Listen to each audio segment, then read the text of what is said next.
Hello friends, welcome once again to all of you in my YouTube channel.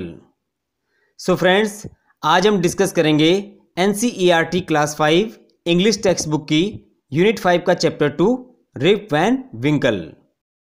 तो बच्चों, ये story है rib Van विंकल की, जो कि एक बहुत ही अच्छे स्वभाव वाला व्यक्ति है, परंतु बहुत आलसी भी है। उसे कुछ भी काम करना पसंद नहीं है।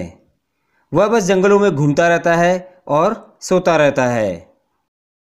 एक दिन वह दूर पहाड़ों में घूमने निकल जाता है और बड़े आश्चर्यजनक ढंग से 20 सालों तक वहां पड़ा सोता रहता है।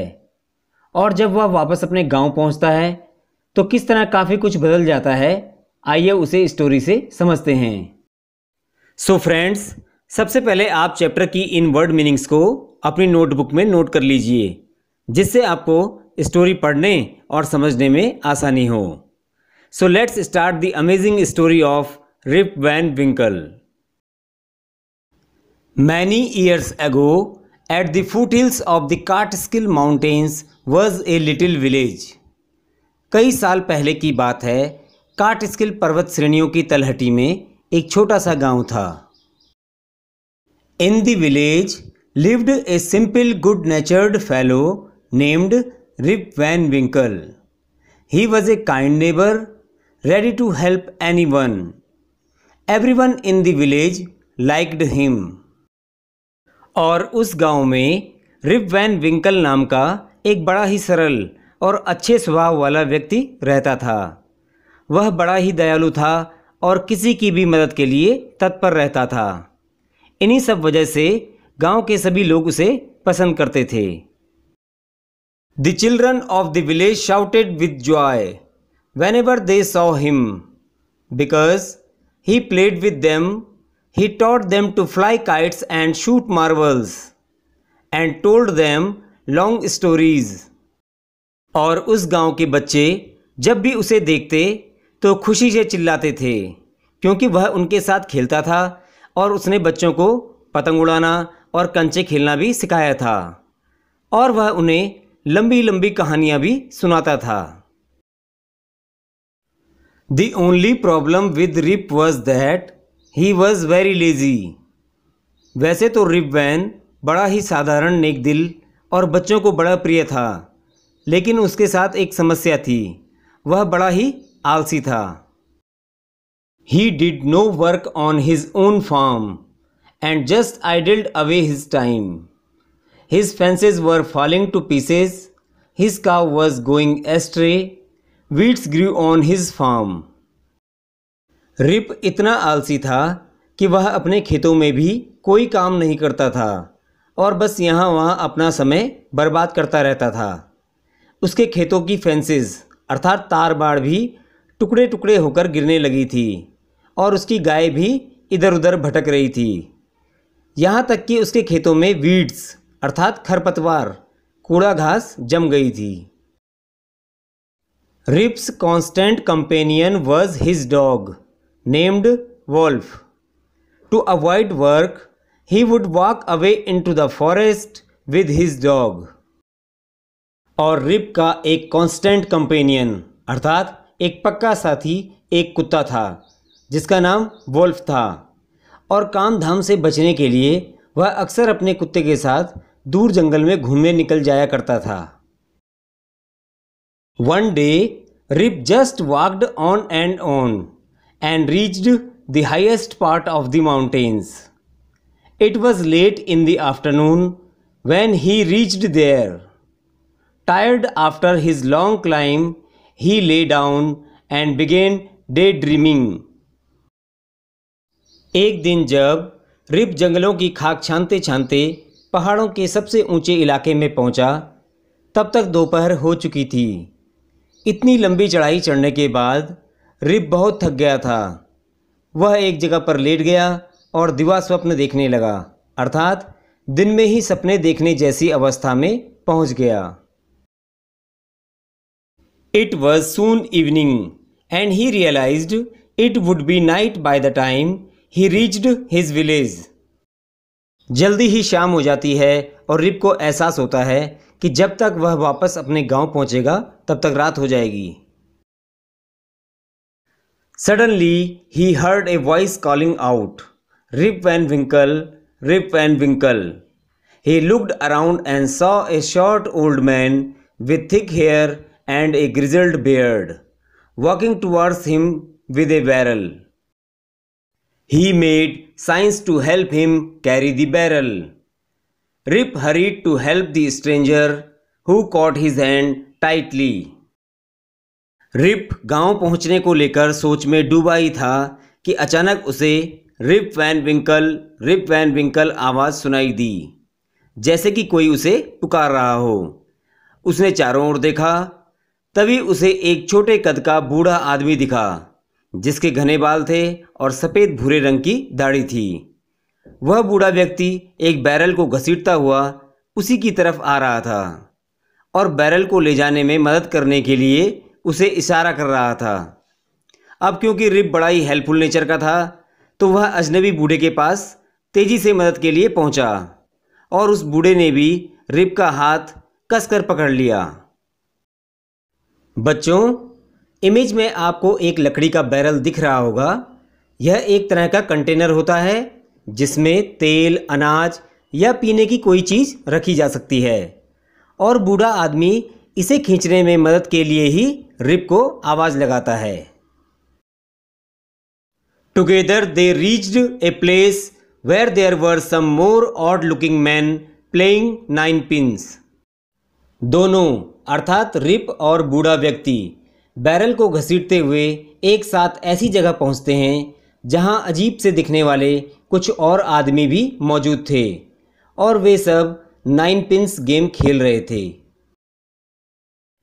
They were all dressed the same way, and all of them had beards of various shapes and colors.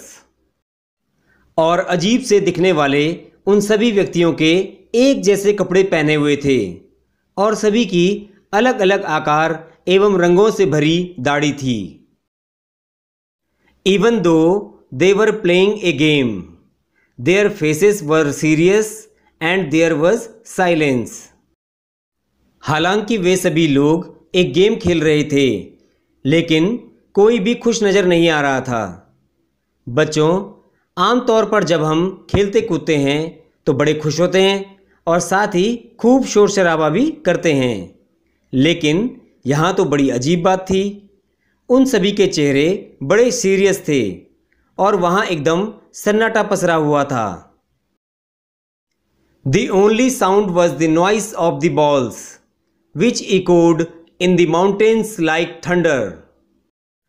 वहाँ अगर कोई आवाज़ थी भी तो वह उन गेंदों की थी जिनसे वो खेल रहे थे, और वह आवाज़ पहाड़ों में बिजली की कड़कड़ाहट जैसे गूंज रही थी।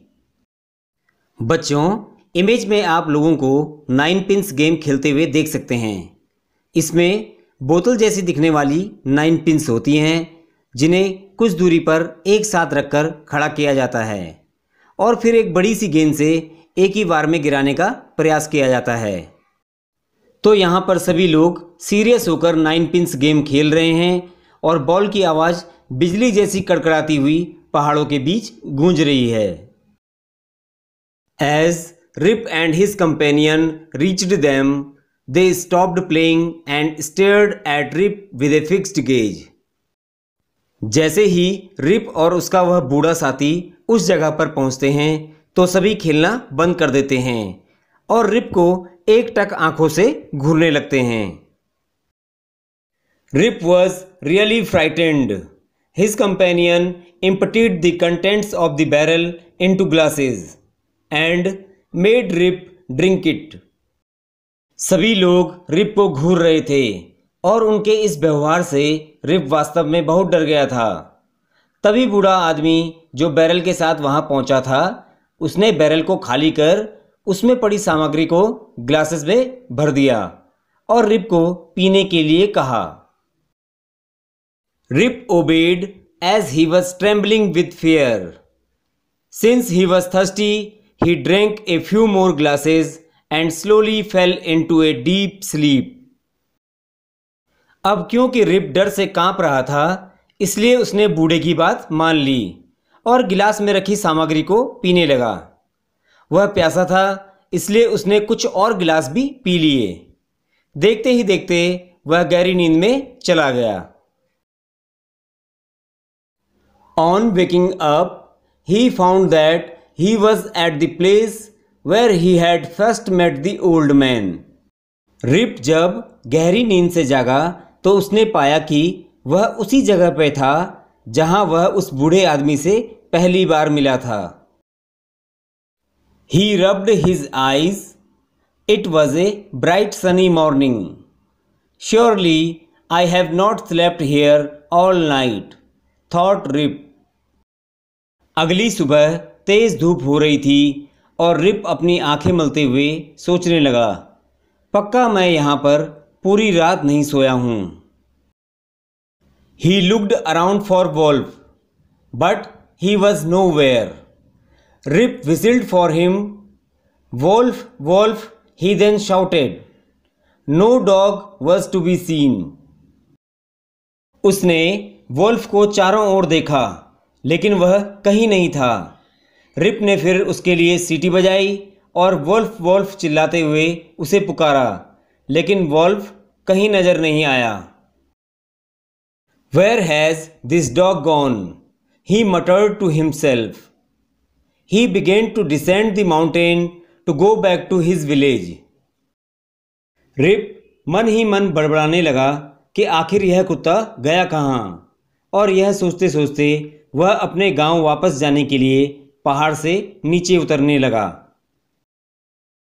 As he neared the village, he met a number of people, but he didn't know any of them. The villagers also stared at him, equally surprised. Who is this man? said one. जैसे ही rib अपने गांव के नज़दीक पहुंचा, वह कई लोगों से मिला, लेकिन बड़ी अजीब बात थी, वह उनमें से किसी को भी नहीं जानता था और गांव वाले भी उसे देखकर उतना ही हैरान थे। एक ने कहा, यह आदमी कौन है? I have never seen him before, said another. Look at his long white beard and his wrinkled face. फिर दूसरे ने रिप की ओर देखते हुए कहा, मैंने इसे पहले कभी नहीं देखा, जरा इसकी लंबी सफ़ेद दाढ़ी और झुर्रियों से भरा चेहरा तो देखो। On hearing this, Rip stroked his chin, and to his astonishment, he found his beard had grown a foot long, and it was all white. गांव के लोगों की ऐसी बातें सुनकर कि ये आदमी कौन है, इसे हमने पहले कभी नहीं देखा, रिप ने बड़ी हैरानी भरे अंदाज में अपनी ठोड़ी पर हाथ मारा और पाया कि वास्तव में उसकी दाढ़ी 1 फुट लंबी हो गई थी और वह पूरी तरह से सफ़ेद थी। An old woman walked up to him and looked at his face for a moment. तभी एक बूढ़ी औरत रिप के करीब गई और एक पल के लिए उसका चेहरा गौर से देखने लगी। Then she exclaimed, "It is Rip Van Winkle. Welcome home again, old neighbor. Where have you been these 20 long years?" तब बूढ़ी औरत बड़े आश्चर्य से बोली, अरे ये तो रिप वैन विंकल है, हमारा पड़ोसी। तुम्हारा स्वागत है रिप, लेकिन तुम पिछले 20 साल से कहाँ थे? Adapted from the legend of Rip Van Winkle by Washington Irving. तो दोस्तों, ये amazing story American short story writer Washington Irving के द्वारा लिखी गई है। उम्मीद करता हूँ कि आपको यह स्टोरी अच्छी तरह से समझ आ गई होगी। सो माय डियर फ्रेंड्स, यहाँ पर हमारी स्टोरी रिप वैन विंकल का part 1 that means Hindi explanation complete हो गया है। जल्दी ही पार्ट 2 में चैप्टर के क्वेश्चन आंसर के साथ आपसे मिलेंगे। आपको ये वीडियो कैसी लगी आप हमें कमेंट्स लिखकर भेजें, और साथ ही वीडियो अच्छा लगे तो उसे लाइक शेयर और चैनल को सब्सक्राइब भी अवश्य करें। धन्यवाद।